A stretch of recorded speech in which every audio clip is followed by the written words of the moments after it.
there, beautiful souls watching. Thank you. I'm Gabrielle, retired medium in Germany, and I like to share some of my otherworldly experiences and insights. So, this one is about the Neanderthal flute. That was an interesting experience. I'm very much into toning and overtones, and I wanted to get the second tone in the overtone range louder, and I didn't know what to do and how to do it, so I was looking for a workshop, and I found a guy who offered a workshop about overtone singing. So I went there, and unfortunately, I did not get what I wanted, to know how to make the second tone in the overtone range louder.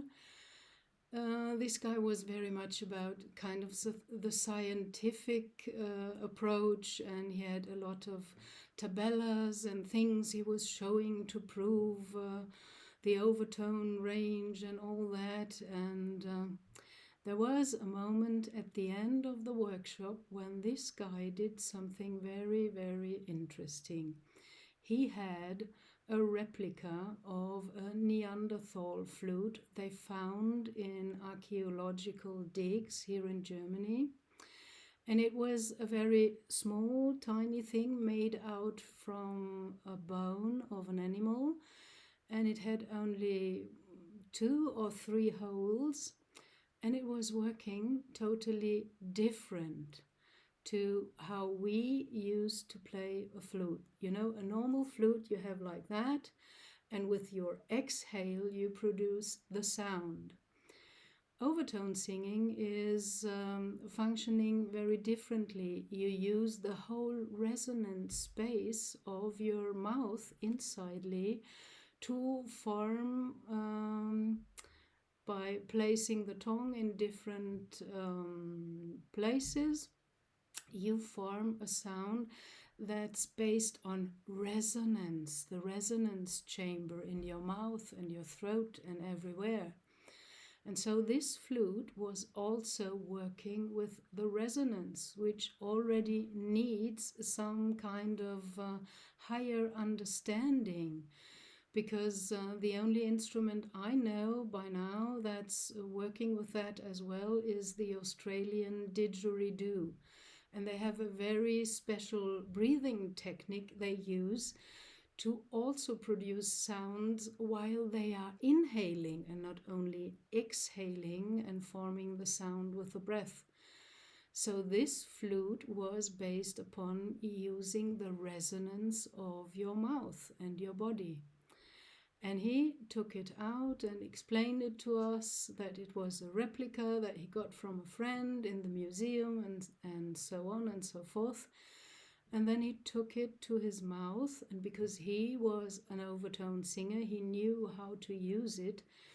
And he started to play on that flute and brought out some very kind of more high-pitched tones, but very, very delicate.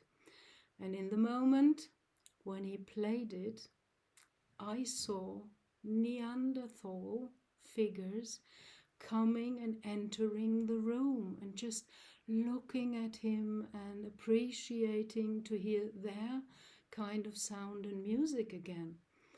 And that was so wondrous, you know, because they were not primitive like we are told in school, you know, these rough guys with strong body running around in animal furs and things like that. No, they were not like that. They were wearing flowers, and they were so peacefully. I couldn't believe it. Their whole atmosphere in the room changed, and they were just in kind of, I wouldn't call it worship modus, because they weren't worshipping a god. They were worshipping the sound of the Neanderthal flute, of the replica the man was playing. So that was kind of a sacred or holy moment for me, because I knew I'm the only one who can see them. All the others were more or less musicians, and they were very much into their brain. There was no other medial or sensitive person. I was the only one, so I was the only one, I think, to see that. And it was an experience that really changed me, because we are told things about our ancestors that are totally wrong. So I want to leave you with that. Have a wonderful time. Be blessed on your soul path, and lots of love and blessings to you. Bye.